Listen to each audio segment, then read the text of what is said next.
Yes, dear students, we are discussed about cultivation of plants. I am telling you about weeds. I am telling you कि weeds क्या होते हैं. These are the undesirable plants. अब क्योंकि ये undesirable हैं, अपनी मर्जी से ग्रो हुए हैं, है ना, तो इन प्लांट्स को रिमूव करना भी बहुत ज़रूरी है. अब आप सोच रहे होंगे कि क्यों, इनसे क्या प्रॉब्लम हो रही है, हम क्यों रिमूव करें इनको. But there is problem. क्या प्रॉब्लम है? अब आप अपने प्लांट को जो भी वाटर दे रहे हैं, जो भी आप उसमें आप फर्टिलाइजर्स डाल रहे हैं अपने प्लांट की ग्रोथ के लिए, उनमें से आधा यानी कि 50% जो है ये वीड्स ले लेते हैं. अब क्योंकि ये भी तो उनके साथ ग्रो कर रहे हैं, तो जो आप वाटर अपने प्लांट्स को दे रहे हो वो हाफ वाटर ये ले रहे हैं, जो आप फर्टिलाइज़र उनको दे रहे हो वो ये भी ले रहे हैं. तो इसकी वजह से आपके प्लांट को 50% फर्टिलाइज़र 50% वाटर ही मिल पाता है. और कई बार ऐसा होता है कि यही सारा का सारा ले लेते हैं.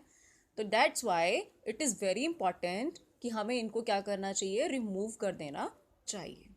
क्लियर बेटा? The next is ploughing. Now what is ploughing? Ploughing होता है the process of dig the soil. मिट्टी को खोदना. डिग मीन्स खोदना. लूजन इट, उसको लूज करना मीन्स अगर टाइट है बहुत ज़्यादा मिट्टी, उसको आपने क्या करना है, लूज करना है, मेक करना है सॉफ्ट. इस प्रोसेस को बोलते हैं प्लोइंग. लाइक जब हमें अपनी फील्ड में, एक फार्मर को अपने फील्ड में जब एक क्रॉप को ग्रो कराना है, तो उससे पहले वो क्या करता है, प्रॉपर तैयारी करता है, प्रॉपर प्रिपरेशन करता है वो अपने फील्ड की. कैसे करते हैं? सबसे पहले वो क्या करते हैं, एक आयरन स्ट्रक्चर होता है जिसको कि हम बोलते हैं हल. पहले जो फार्मर यूज़ करते थे उसको, आयरन स्ट्रक्चर को हम क्या बोलते थे हिंदी में, हल.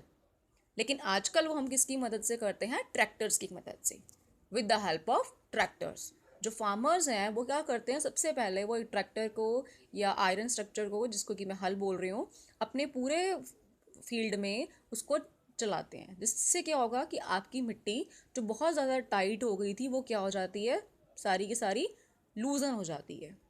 ठीक है, सॉफ्ट हो जाती है. आफ्टर डैट जब मिट्टी हमारी पूरी सॉफ्ट हो गई, देन हम क्या करते हैं, जो फार्मर हैं वो क्या करते हैं, स्प्रिंकलिंग द सीड्स. फिर वो सीड्स को स्प्रिंकल करते हैं. अर्लियर हमारे जो फार्मर्स हैं वो क्या करते थे, जब सीड्स को स्प्रिंकल करते थे, यानी कि बीजों को जब छिड़कते थे, यानी कि खेत में डालते थे, तो वो कैसे करते थे, हाथ से करते थे. लेकिन उस टाइम पे क्या प्रॉब्लम आती थी बेटा, कि कहीं पे ज़्यादा गिर गए, कहीं पे कम गिर गए, है ना, कहीं पास पास हो गया, कोई दूर दूर हो गया, तो ये प्रॉब्लम आती थी. लेकिन now these days it is done by with the help of machines. अब हम ये करते हैं मशीन्स के थ्रू.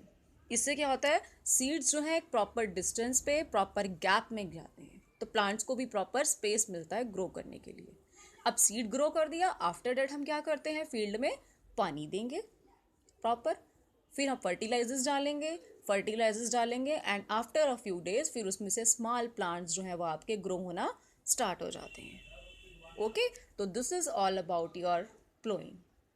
आई थिंक आपको टॉपिक समझ में आया होगा. And if you like our video, so please like it. And if you have any suggestion, so you can give in your comments. Thank you, beta.